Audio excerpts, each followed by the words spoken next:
My name is Sunny Garces from Section 02, and we're going to be talking about the Silk Road, better known as the online black market, or some call it the Amazon for illegal drugs and armory.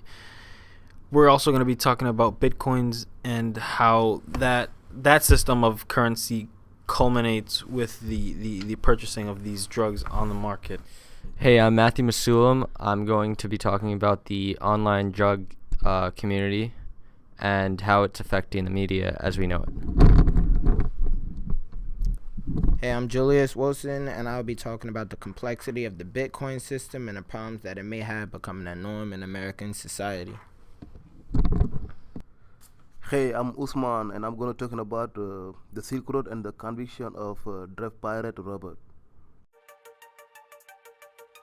When defining bitcoins, I think it's essential to mention that it's a peer-to-peer digital currency.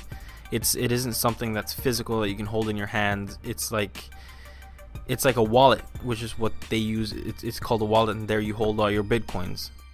When the system of the Bitcoin was released in 2009, it seemed like it was free. It was ironclad. It seemed like it would never have a chance of misusage. Until in 2011, when the Silk Road came about by a man named Dread Pirate Roberts, whose name was just recently disclosed as Russ Ulbricht. The site launched in 2011. It didn't make money for at least the first 4 months, and then when the word got around that this market existed, the amount of consumers that they made, it was unfathomable how the growth of the site in just a couple months. You know, this man Dread Pirate Roberts created a financial empire. It was a worldwide business where people just went to get these illegal drugs and armory, but it was just so accessible. It was so accessible, and it was safe. What they thought at the time, it was safe because it protected the consumer's identity. A major problem having to do with the Silk Road and the Bitcoin system becoming a norm in America is the fact that Bitcoin is actually controlled peer-to-peer. There really is no government backing. So technically there's no real way to determine who has more of what. Meaning there is no ultimate judge. There is no amount of money that will, tell who is making which kind of step ups. There would be no reason or way for like rich or poor. It would technically just be to trade. It was more of a trading system than a currency system. And because the money isn't backed by anything, it cannot really be more than a trading system. There's just peer-to-peer, P2P involvement between two people, and that's technically it. Without a currency, without, an exact way to determine who would have more of what, if there's really no exact working for it, plus if there's, a limit of like 21 million bitcoins in general, then what exactly are we, pushing for in this? Where it's kind of like we're pushing backwards in just a more inventive way. Pushing to be a little bit more back down to like trading, like the times during, gold times, like when gold was, the foundation and like what, people had, you offered gold for what you had. Now money is a little bit different in terms of the fact that money all looks the same. Money all technically looks like it has the same value and is made from the same idea, but where exactly would this idea be taking us on the fact that these aren't even real, tangible things? With bitcoins being unregulated, it's easy to assume that they could be tracked back to something illegal. The Silk Road was a result of media hype from nerd chat rooms, which ultimately ended up being the biggest online drug marketplace on the planet. With its takedown, we could expect to see new regulations and restrictions on the internet. The fact that an average man named Dread Pirate Roberts was taken into custody for being a hacker and an online drug dealer who made millions worth of bitcoins will only influence a population of drug users and sellers.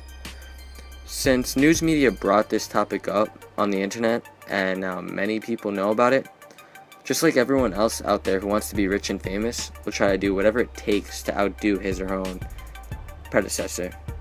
In recent news reportings that were unrelated to Dread Pirate Roberts, teenage kids have advertised their drug merchandise on social media such as Instagram and Facebook, which is similar to how the Silk Road started off on a chat room outlet. Just normal people for a common cause. If there is no stop to this consumption of drugs and advertisement through social media, this will be a never-ending drug war. I have gone to the site for research purposes just to look at it, and it was so synonymous to an Amazon and an eBay that you wouldn't even think that it was for illegal drugs and firearms. Even though on October 2nd the FBI confiscated the site, you can still go and see the remains of the website. On the same day that the site was taken down by the FBI, the authorities arrested a man named Ross William Ulbricht in San Francisco. He was allegedly the man behind the mask of Dread Pirate Roberts.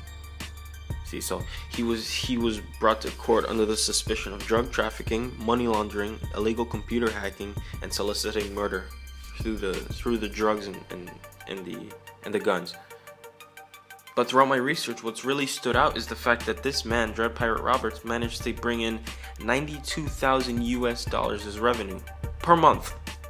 That is an astonishing amount of money. You know, it shines light to the fact that there are these many people around the world looking for these drugs and firearms who are willing and able to do anything to get their hands on them. You know, just thinking about it now, it's insane how this man managed to make that much money off of such a dirty business. Dealing with a conviction side, the FBI managed to seize 26,000 bitcoins. That's an equivalent to $3.6 million.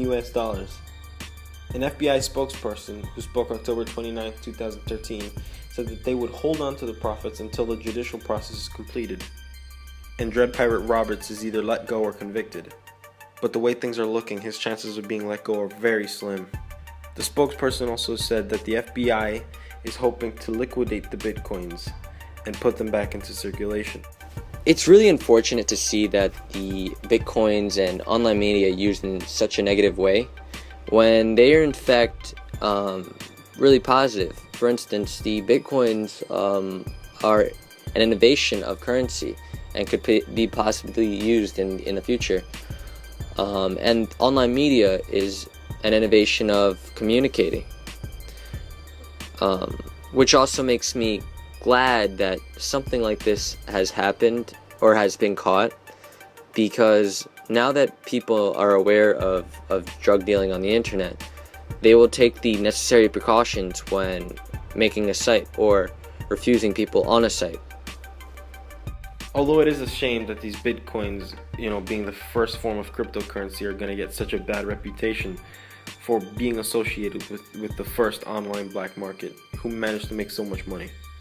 But we live and we learn. This is the OTM group of online drug dealing and bitcoins. Thanks for listening, guys.